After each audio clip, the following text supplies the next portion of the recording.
Tumakas sa abusadong asawa. Napunta sa baryo ng mga aswang. Ang kwento ng inang naging antingera ng Capiz. Ang kwentong ito ay hango sa karanasan ko. Taong 1963. Isang gabi ng tag-ulan sa Maynila. Nang tuluyan kaming tumakas ng anak ko. Ako si Jessa. 29 na taong gulang noon. Isang simpleng ina na ang tanging hangad ay makapagpatuloy ng tahimik na buhay para sa anak kong si Junjun. Pero hindi ganun kadali kapag ang asawa mo, natawagin nyo na lang siyang Edgar. Hindi lang lasenggo, kundi halimaw din sa sariling bahay. Hindi ko alam kung saan ko nakuha ang lakas ng loob ko nung gabing yun. Siguro dahil sa sunod-sunod na sampal at hampas ng sinturon sa harap mismo ni Junjun. O dahil narinig ko ang anak ko umiiyak at sumisigaw habang nakakubli sa ilalim ng mesa. Tama na tayo, wag po si nanay. Hindi ko na tinapos ang gabing yun. Nakaimpake ng bag ko isang araw bago pa. Inipon ko ang konting pera mula sa bentahan sa palengke. Hinintay ko lang na malasing si Edgar. Nang tulog na siya, binuhat ko si Junjun. Isinakay sa taxi at umalis kami. Walang paalam, walang balikan. Naalala ko pa ang sinabi ng kaibigan kong si Marites noong huli kaming nagkita. Kung sakaling gusto mo magtago, may alam akong baryo sa Capiz. Tahimik doon. Walang masyadong tao. Mababait ang mga kapitbahay. Binigay niya ang pangalan ng lugar, Sitio Dalakit, sa may kabundukan. Doon daw siya lumaki bago lumuwas ng Maynila. Hindi ko alam kung anong meron sa Capiz. Ang alam ko lang, kailangan naming mag-ina ng bagong simula. Pagkarating namin sa Sitio Dalakit, para kaming bumalik sa ibang panahon. Yung mga bahay, kalahati gawa sa kawayan. Ang ilan ay luma at mukhang pinamana pa sa mga ninuno. Pero malinis, maaliwanas, at mas tahimik kaysa sa lahat ng lugar na napuntahan ko. Mababait ang mga tao, laging may ngiti. Parang hindi uso ang problema rito. Nakatira kami sa isang lumang bahay na inupahan ko sa isang ali na si Aling Ditas. Medyo sira na ang bubong pero may balon sa tabi at malapit sa taniman ng gulay. Hindi ko na ininda ang sira-sira. Basta't may masisilungan kami ni Junjun, sapat na. Mabilis akong nakahanap ng maliit na trabaho. Pagtatahi ng mga kurtina para sa tindahan sa bayan. Sakto lang ang kita para sa bigas at gatas ni Junjun. Sa mga unang linggo, inakala ko'y nahanap ko na ang kapayapaan. Hanggang isang gabi.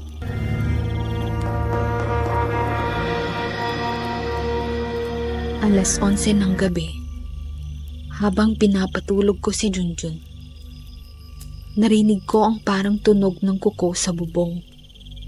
Akala ko pusa lang. Pero nung tumigil ako sa paggalaw, napansin kong may ibang ingay. Parang may gumagapang. Mabagal, mabigat. Lumapit ako sa bintana para tignan ko ang labas. Tahimik, walang tao. pero ramdam ko ang lamig sa likod ng batok ko. Yung pakiramdam na may nanonood sa'yo.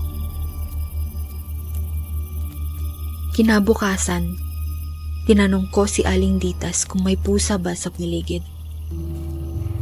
Napangiti siya, pero kakaiba ang ngiti. Tipid, malalim.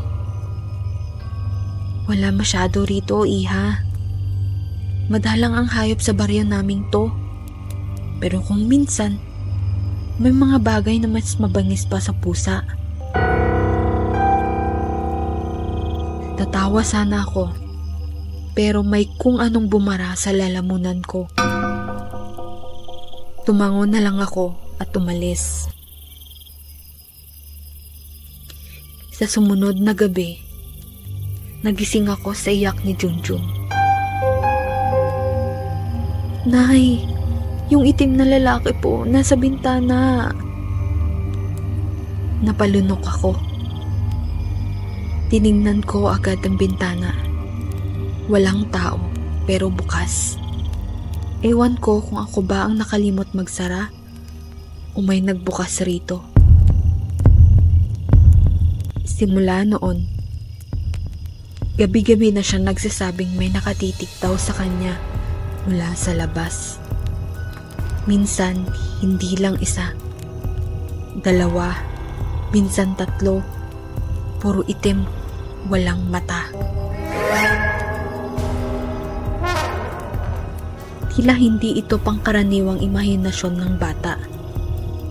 Lalo na't nakita kong may dugo sa ilalim ng manok naming alaga. Para bang sinipsip ng tuyo ang loob. Walang sugat, pero walang laman. Para bang inubos ang kaluluwa. Naglalakad ako papuntang balon isang hapon nung mapansin kong sinusundan ako ng tingin ng mga kapitbahay. Si Mang Ador, na pala kaibigan dati, ngayon ay tahimik na nakatingin lang habang ngumunguya ng nganga. Si Aling Manda, biglang naging matanong tungkol sa edad ni Junjun. Ilang taon na ba si Junjun mo, iha? Ang kisig-kisig ng bata, malusog. Madali sigurong palakihin. Para akong sinilaban sa loob. Hindi ko maipaliwanag pero may kilabot sa likod ng mga salita niya. Dumating ang bagyo. Malakas ang hangin. Ulan na parang bumubutas ng bubong. Inakap ko si Junjun habang nagkukubli sa ilalim ng mesa. Tapos, narinig ko na naman yun. Mga katok sa bintana. Mabagal. Malakas. Junjun. Hindi ko alam kung bangungot ba ito. Pero may tinig. Matinis. Boses ng babae. Pero parang maraming boses na sabay-sabay. Junjun. Buksan mo ang bintana. Napasigaw si Junjun. Niyakap ko siya at tinakpan ang tenga niya. Nilakasan ko ang radyo kahit walang signal. Basta't may ingay lang. Lumipas ang oras. Naubos ang ulan. Naubos ang lakas ko. Hindi na kami nakatulog. Kinabukasan, nakita ko si Lola Nati. Isa siya sa mga pinakamatandang residente sa Sitio Dalakit. Laging tahimik pero palangiti. Ngayon, hindi siya ngumiti. Inabutan niya ako ng tuyong dahon ng banaba. May kakaibang ukit. Saka siya nagsalita. Mababa pero mariin. Hindi kayo ligtas dito, iha. Magsakripisyo ka o kukunin nila ang anak mo. May mga mata sa paligid. May gutom na matagal nang hindi napapawi. Gusto kong magtanong, pero tumalikod na siya. Naiwan ako.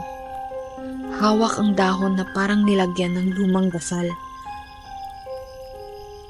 Sinabi ko sa sarili ko, baka stress lang, imahinasyon, pagod, trauma. Pero nung gabing yun, habang nagluluto ako ng lugaw, tinawag ako ni Junjun. Nay, yung lalaki po, andyan na naman. Nasa bintana. Lumapit ako, pero wala akong nakita. Pero alam kong may naroroon. Dahil ang salamin sa bintana, may fog. At sa gitna ng hamog, may marka ng kamay. Maliit, maitim, basang-basa. Doon ako tuluyang naniwala. Imbes na tumakas kami sa madilim na karanasan, tila dinala kami sa mas malala pa. Sa lugar kung saan ang mga ngiti ay hindi senyales ng kabutihan, kundi ng kagutuman. Pagkatapos ng gabing yun, hindi na nawala ang kaba sa dibdib ko. Naroon pa rin ang pakiramdam na may ibang presensya sa paligid.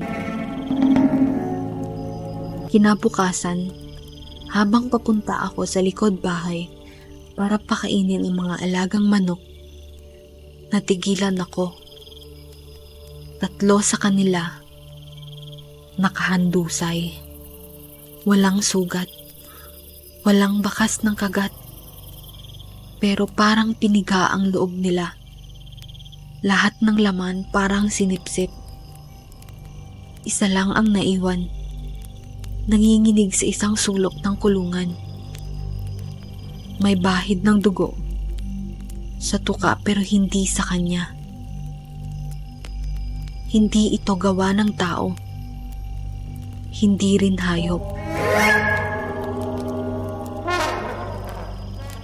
Pilit kong pinanatag ang sarili ko. Baka may sakit lang o baka may ahas na dumaan. Pero hindi ko na kayang linlangin ang sarili ko. Lalo na't si Junjun ay hindi na rin gaya ng dati. Mainit siya buong araw, nilalagnat, hindi makakain, hindi rin makatulog. Pero ang mas kinilabutan ako ay ang mga sinasabi niya habang nakapikit. Nagtatago sila sa anino, Nay. Malapit na sila. Hindi ako sasama. Huwag po. Hindi ko alam kung guni-guni lang ng batang may lagnat o kung minumulto kami sa lugar na to. At habang pinupunasan ko ang pawis sa noo niya, may bigla siyang sinabi na nagpahinto sa hininga ko.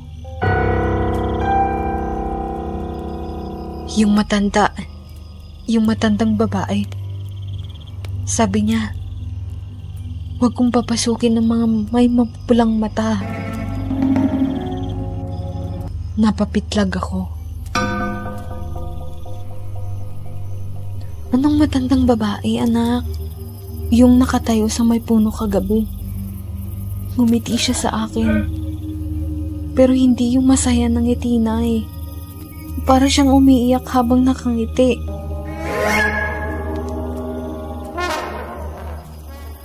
Napatingin ako sa labas. May punong dalakit sa gilid ng bahay. Malaki.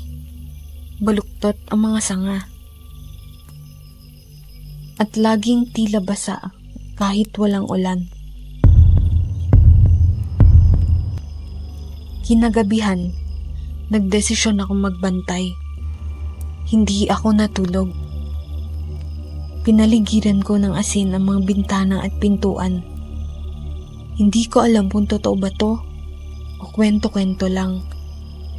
Pero kumakapit na ako kahit sa ano. Habang si Junjun ay umihilik sa tabi ko, naramdaman ko na naman ang lamig. Yung lamig na hindi galing sa hangin, kundi galing sa loob, sa paligid. Yung katok sa bintana, mabagal, parang may tiyaga. Sinilip ko, wala. Pero pagkatapos ng ilang segundo, Junjun! Junjun!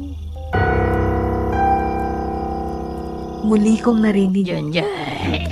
Pero hindi lang mula sa isa. 3, 4, 5 tinig magkakapatong. Paos at malalim. Labas yun ang bata. Labas yun ang bata. Labas yun ang bata. Napaatras ako. Niyakap si Junjun at tinakpan ng tenga niya. Kahit nakapikit siya, nagsalita siya ng tonong hindi niya boses. Mas matanda, mas malamig. Papunta na sila, nanay. Tumingin ako sa kisame. May tunog na parang paggapang. Mabilis, mabigat. Kinuha ko ang machete ni Aling Ditas na binili ko noong 1 linggo sa bayan. Hindi ko alam kung anong kaya kong gawin, pero handa akong ipaglaban ang anak ko, pati buhay ko kung kinakailangan. Biglang may tumalon sa bubong. Ramdam ko ang bigat, parang hayop na mas mabigat pa sa tao. Tumalbog ang mga yero. Tumigil ang lahat, walang ingay. Pagkatapos, may kumalmot sa pinto. Mabagal. Paulit-ulit. Nagulat ako nang kumalabog ang pinto. 2 beses, malakas. Pero hindi ako tumakbo. Hindi ako umatras. Hinawakan ko ang anak ko ng mas mahigpit. Hindi mo siya makukuha. Bulong ko. Tila nakinig ang dilim. Tumigil ang mga ingay. Muling naging tahimik ang paligid. Kinabukasan, pinuntan ko si Lola Nati. Paglapit ko, andun siya sa harap ng bahay niya. Para siyang naghihintay. Alam mong hindi kayo ligtas dito, di ba? Tanong niya agad, wala nang paligoy-ligoy. Bakit ho? Ano ho ba talagang meron dito sa Sitio Dalakit? Mula't mula pa, ang lupaing ito'y sagrado para sa mga nilalang ng gabi. Mga anino sa dilim. Dati, may kasunduan ng tao at ang hindi tao. May alay tuwing kabilugan ng buwan. Bata, malusog, walang kasalanan. Bata, bulong ko habang nanlalamig. Tumango siya. Ngayon, matagal nang walang sakripisyo. Kaya gutom na gutom sila. Lalo na kapag may bagong salta. Lalo na kung ang batang tulad ng anak mo. Mabango, malinis, puno ng ilaw. Napaupo ako sa bangketa. Nanlalambot. Kaya niyo ako binigyan ng dahon ng banaba? Tanong ko. Proteksyon iyon. Pero pansamantala lang. Baka hindi na sapat sa susunod na gabi. Anong dapat kong gawin? Tumingin siya sa akin. Diretso. Walang emosyon. Umalis ka bago ang kapilugan o magsakripisyo. Umiling ako. Hindi ko kayang iwan ang anak ko. Tumango siya. Hindi mo kailangan. Pero may paraan para labanan sila. May sinumpang anting-anting sa bundok. Itinago ng isang antingero bago siya nawala. Kung mahahanap mo yun, baka may pag-asa pa kayo. Nasaan po sa bundok? Doon sa likod ng punong dalakit. Pero hindi basta-basta. May bantay. At kung susubukan mong kuhanin yon, kailangan mong maging handa. Dahil makikita mo ang tunay na anyo ng gutom ng lugar na ito. Biglang bumuga ng hangin mula sa kagubatan. At sa loob ng hangin, tila may bulong na hindi ko maunawaan. Pero isa lang ang malinaw. Oras na ang kalaban namin. At kung hindi ako kikilos, si Junjun ang magiging susunod na alay.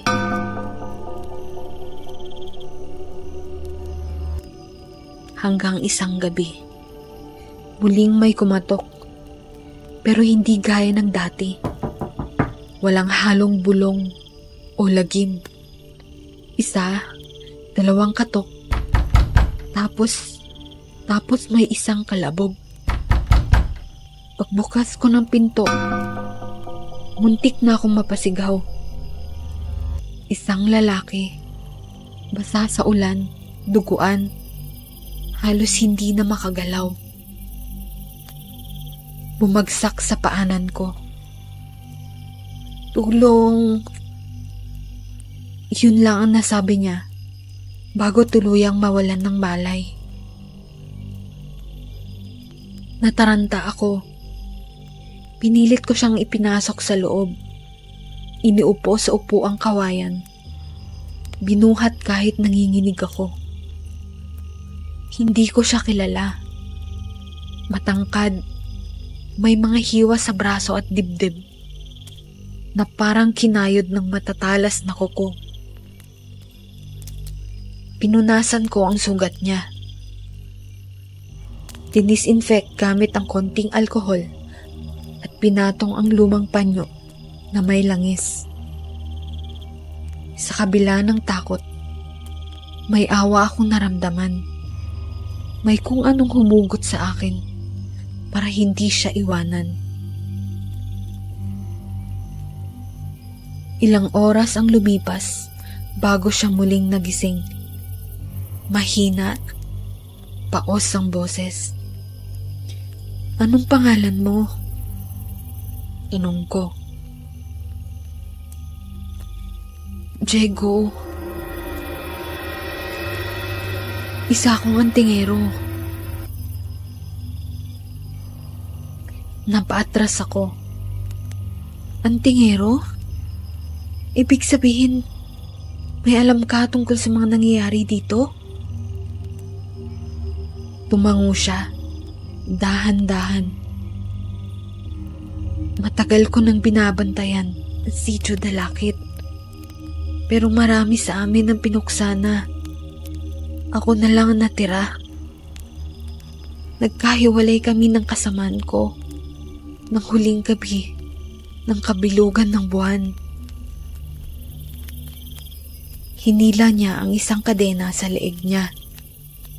Doon nakasabit ang isang medalyon na may ukit ng araw at isang itim na buwan sa gitna.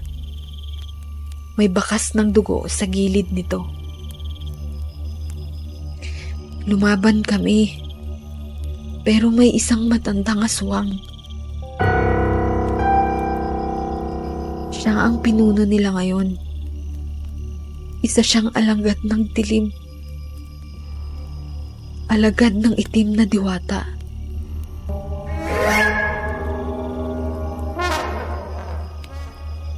Timing ang pagdating nyo dito. Yung anak mo. Gusto niyang gamitin yung anak mo para magbukas ng pintuan. Para makabalik ang nilalang na yun sa mundong to. Ang itim na diwata. Bakit si Junjun? Tanong ko. Halos hindi makapaniwala. Una, dayuhan kayo. Pangalawa, hindi lumaki ang batang yan dito sa baryo. Mas pabor sa kanila na isakripisyo siya kasi hindi siya parte ng baryong to. At pangatlo, bata pa siya, inosente. Malinis ang dugo. Kaya mas malakas ang amoy ni Junjun. Matamis, masustansya, bago at dayuhan. Napayuko ako. Parang biglang nawala ang hangin sa paligid ko. Anong dapat kong gawin? Nagpilit siyang umupo. Nangangatog pa rin ang katawan niya at inabot ito sa akin. Pero ikaw, malakas pa. Ito ang medalyon. Huwag mong hayaang mahulog ito sa lupa. Hawakan mo ng buo ang loob. Gamitin mo ito para lumaban. Mainit sa palad ko. Mabigat. Hindi dahil sa timbang, kundi sa pakiramdam. Para bang may nakamasid na apoy sa loob. Tanong ko. Proteksyon. Panangga. At sa tamang oras, sandata. Pero hindi ito sapat. Hindi ito parang magic na kusang gumagana. Ikaw ang puhunan nito. Ang tapang mo. Gamitin mo ang pagmamahal mo para gumana ito. Napatingin ako kay Junjun. Natutulog pa rin. May bahid ng pawis sa noo. Diyos ko. Anong klaseng mundo ang kailangang pagdaanan ng batang tulad niya? Isang boses. Parang hayop na umiiyak. Umiiyak pero may halong galit. Sumunod ang alingaw-ngaw ng mga kaluskos sa paligid ng bahay. Tumayo si Diego. Nanginginig pero handa. Ayan na sila. Hindi pa nila alam na ikaw ang may hawak ng medalyon.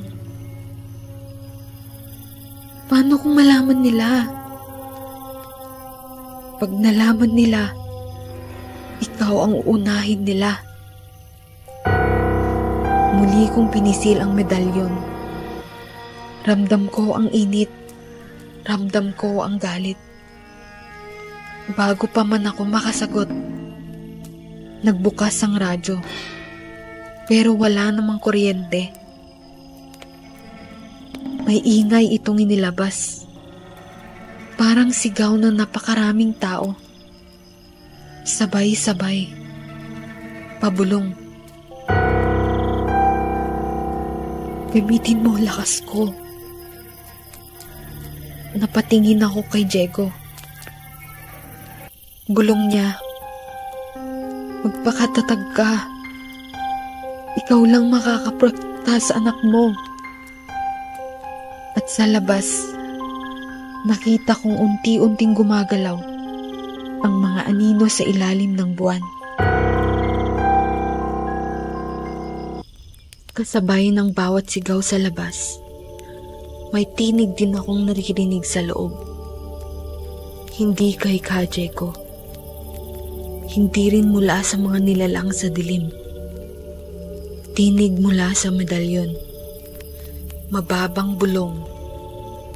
Parang dasal na hindi ko alam kung paano ko naiintindihan. Pero naiintindihan ko. Sa ngalan ng liwanag, sa ilalim ng bituin, iligtas ang walang luwang, itakwil ang dilim. Pinikit ko ang mga mata ko, at sa di maipaliwanag na paraan, lumitaw sa isipan ko ang hugis ng mga dahon, ang simoy ng hangin, ang apoy sa ilalim ng lupa, at mga pangalan. Mga sinaunang pangalan ng mga tagapagtanggol, mga babaylan, mga antingero, mga tinaga ng panahon pero hindi nakalimutan ng mundo. Pagdilat ko, nanlalamig ang katawan ko. Pero hindi dahil sa takot. Ito na ang simula. Tinuruan ako ni Kajego kahit hindi pa siya lukbos na nakakabangon. Ginabayan niya ako kung paano gumuhit ng bilog na proteksyon gamit ang asin at langis.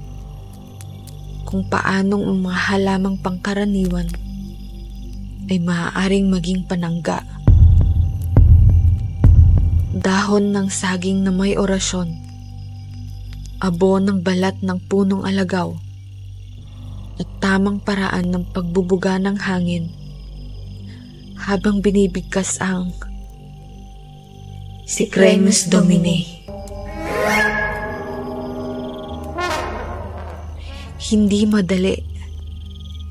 Minsan sumusuka ako pagkatapos ng ritual. Minsan parang nilalagnat. Pero hindi ako tumigil. Hindi pwedeng tumigil. Habang natutulog si Junjun, naramdaman ko ang paggalaw ng hangin sa paligid. Bumukas ang bintana kahit nakapinid. May pumasok na malamig na usok, paikot sa kanya. Hindi ako nagdalawang isip. Hawak ang medalyon. Pinigkas ko ang natutunan kong dasal.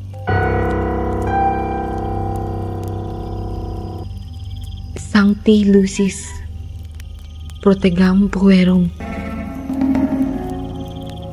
Putaragis. Umalis kayong mga lang pangalan dito. Parang may hangin na biglang sumabog palabas. Kumurap ang ilaw ng kandila. Umuungol ang mga anino. Parang nasasaktan. Naramdaman kong nagbago ang hangin. Mula sa takot, naging paninindigan. Kinabukasan, may bakas ng paso sa kahoy sa ilalim ng kama ni Junjun. Bilog. May 3 tuldok sa gitna. Ayon kay Diego, iyon daw ang marka ng pagkabigo ng mga nilalang sa dilim.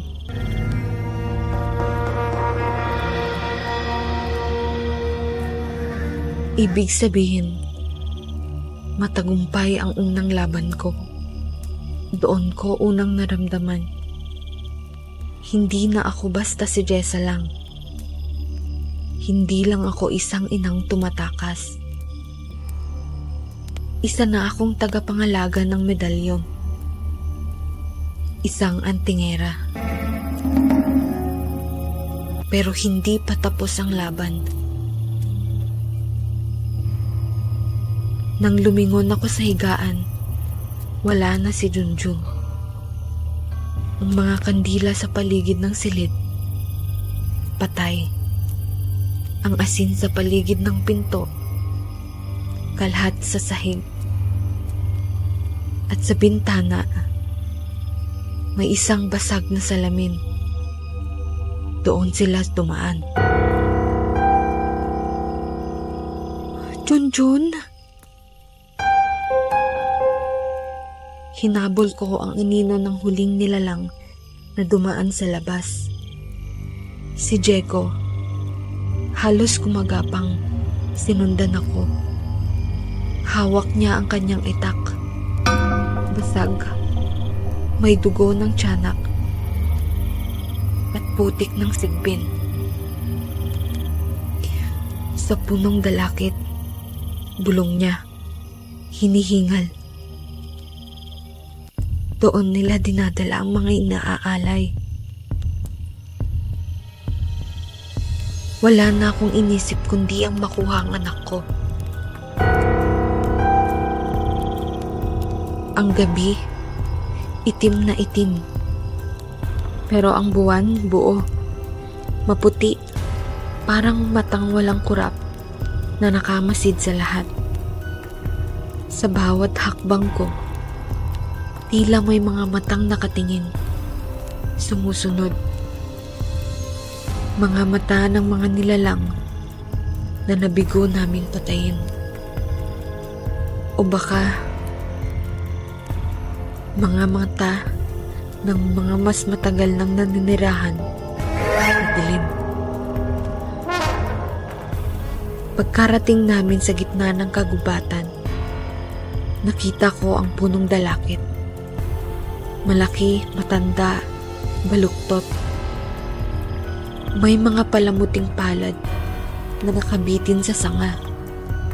Tuyong balat, buto at buhok. Sa ilalim nito, may bilog. Sa gitna ng bilog, si Junjun. Nakahubad ang katawan. Basang-basa sa pawis. May mga ukit ng dahon sa balat. At sa paligid niya, ang matandang aswang. Si Lola Nati. Yung matandang laging handang tumulong sa amin. Yung matandang hinihingan ko ng tulong sa baryo. Kaya pala pilit niya akong pinapapunta sa puno ng dalakit. Yung anting-anting na sinasabi niya, isa palang bitag. Siya pala ang leader ng mga aswang dito sa baryo. Dati siyang nakangiti tuwing dumadaan ako. Ngayon, lumabas na ang tunay niyang kulay. Ngayon, ang labi niya ay nakanganga. Puno ng matatalim na ngipin. May mga kuko siyang mahaba, kulay putik. At ang mga mata, maputi, walang itim. Parang usok na nagkatawang tao.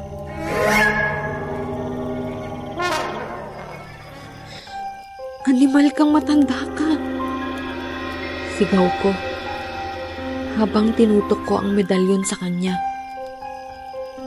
Ngumisi si Lola Nati. Umikot ang mga anino. Tiktik, sigbin. Mas marami pa kaysa sa una naming nakaharap. Si Diego, dumaan sa likod ko. Bumubulong ng mga dasal habang nilalagyan ng asin at tabo ang kanyang itak. Akong bahala sa kaliwa. Sa'yo ang kanan. Sabi niya. Tumango ako.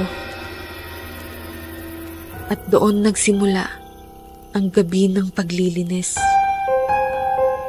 Wala na ang takot. Pinalitan na ng paninindigan. Ang orasyon sa labi ko ay parang sarili ng wika. pahinundom, pahulbot-hubot, ilayo ang anino sa liwanag. Ang kahulugan ng pahinundom ay babala. Ang pahulbot-hulbot ay paulit-ulit o sunod-sunod na paghila. Kadalasan may diin o intensyon. Bumuga ako ng abo. Ang mga tiyanak nagsisigaw. Isang hampas ng itak sa leeg ng sigbin. Isa pa, isang palad sa hangin. At sumabog ang sigaw ng panalangin.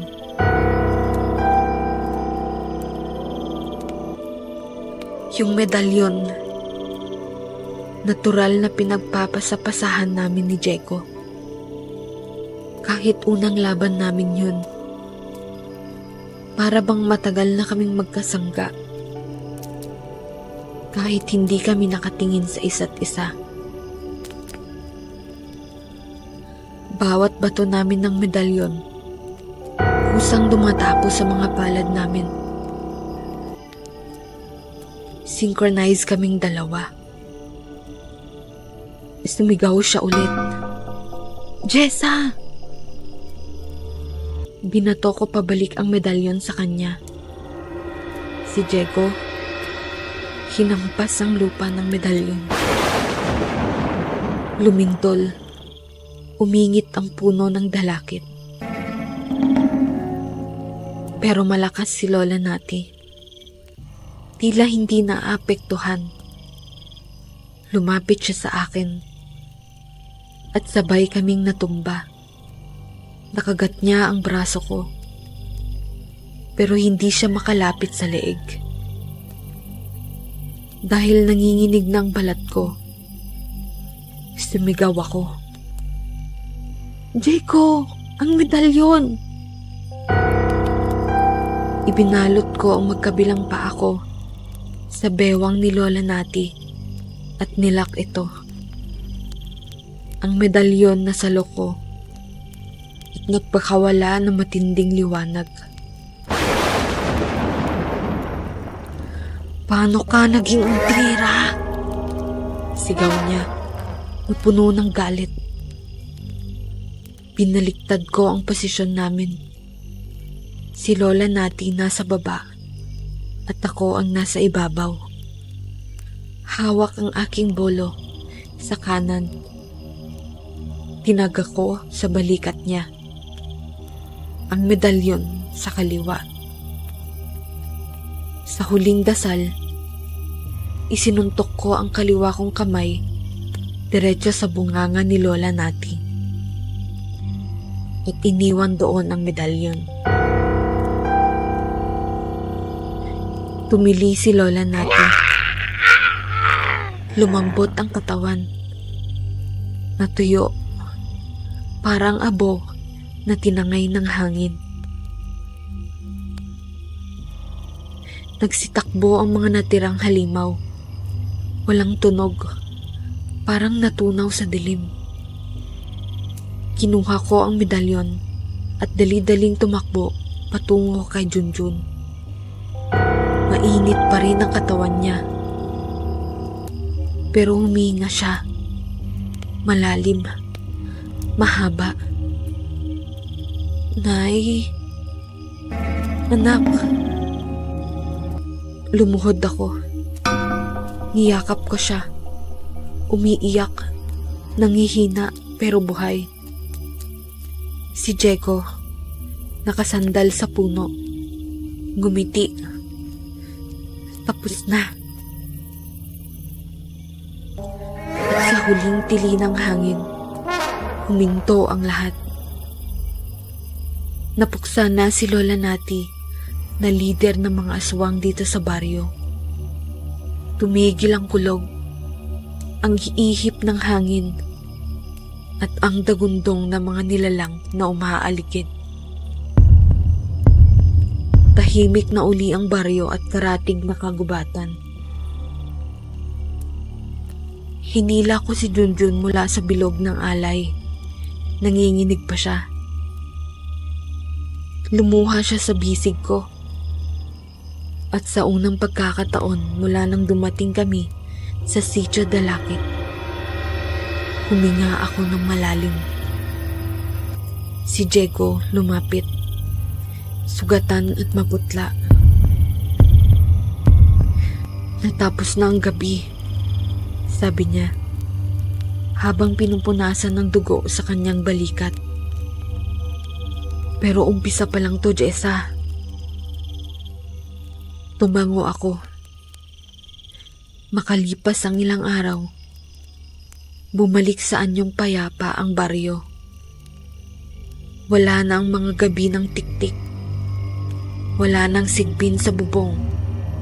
Wala nang mga mata sa dilim. Ang mga natirang nilalang ay nagkubli o tuluyang lumisan. Tahimik muli ang paligid. Walang nakaalam ng buong pangyayari. Walang kwento sa radyo. Walang artikulo sa dyaryo.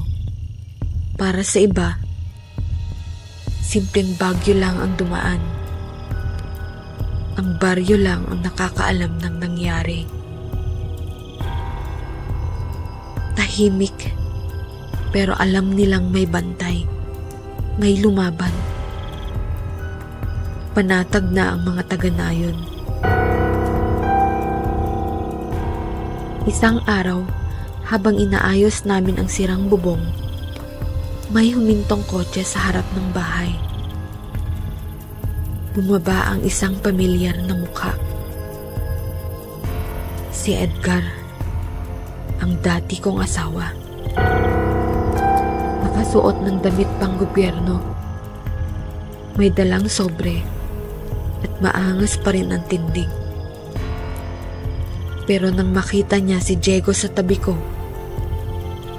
hawak ang martilyo, pawisan pero alerto, naramdaman kong protektado kami. Jessa, umuwi na kayo. Sumama kayo sa akin. Ako pa rin ang ama ni Junjun. Mariin niyang sabi. Wala namang pumipigil sa'yo maging ama sa anak ko. Pero huwag mong isipin na basta-basta mo na lang kaming makukuha o masasaktan pang muli.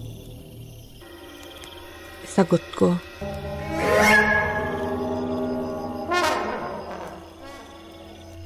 Tumawa siya. Bakit? May pinagmamalaki ka na ba? Ha? Yan ba? Sabay turo niya kay Diego. Si Diego tumayo. Hindi nagsalita, tahimik. Walang yabang. Mahigpit ang hawak sa martilyo. Tumabi ako kay Diego at nanindigan. Hindi kami sasama sa'yo. Umalis ka na, Edgar. Tapos na tayo. Sagot ko. Hindi na ako takot. Ngayon, marunong na rin akong lumaban. Tumingin si Edgar kay Junjun, na ngayon ay mas matapang na rin. Naramdaman niya siguro na wala na siyang lugar dito. Umiling siya at bumalik sa sasakyan. Sa wakas ay umalis siya. Lumipas ang mga buwan. Lumago ang mga tanim sa paligid ng bahay. Tumibay ang bahay at tumibay rin ang puso ko. Nagpatuloy ang buhay. Nagkatuluyan kami ni Diego. Hindi namin ito pinilit. Hindi minadali. Pero sa bawat araw na kasama ko siya, na tinuturuan niya si Junjun na mag-orasyon, na sabay kaming namimitas ng dahon para sa bagong anting-anting, alam kong ito ang tamang tahanan. Nagkaroon kami ng 3 pang anak Lahat malilikot, matitigas ang ulo, pero mababait. At sa bawat huni ng ibon sa umaga, sa bawat katahimikan ng gabi, alam ko, wala na akong dapat takasan.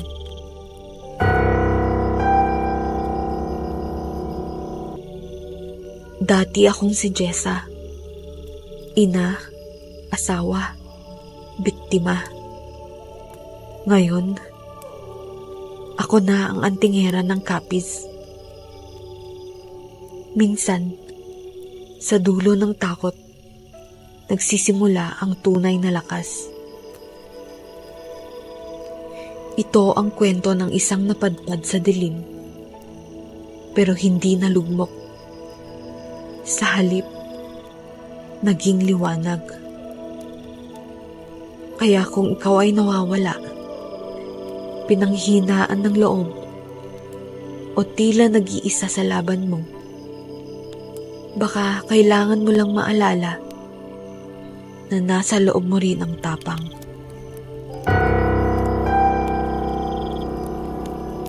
Akala nyo tapos na ang kwento dito?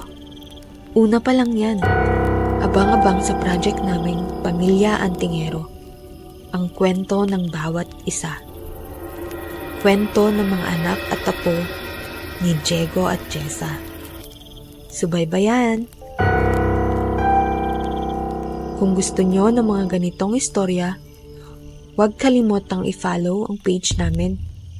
Araw-araw kami nag-share ng story at mag-subscribe sa YouTube channel namin, Dilaw na Kandila. Nagbabahagi kami ng mga kwentong Pinoy horror 3 times a week. May kababalaghan, katapangan, at kaunting kilig. Like, comment, share, at kwentuhan tayo sa mga susunod na gabi.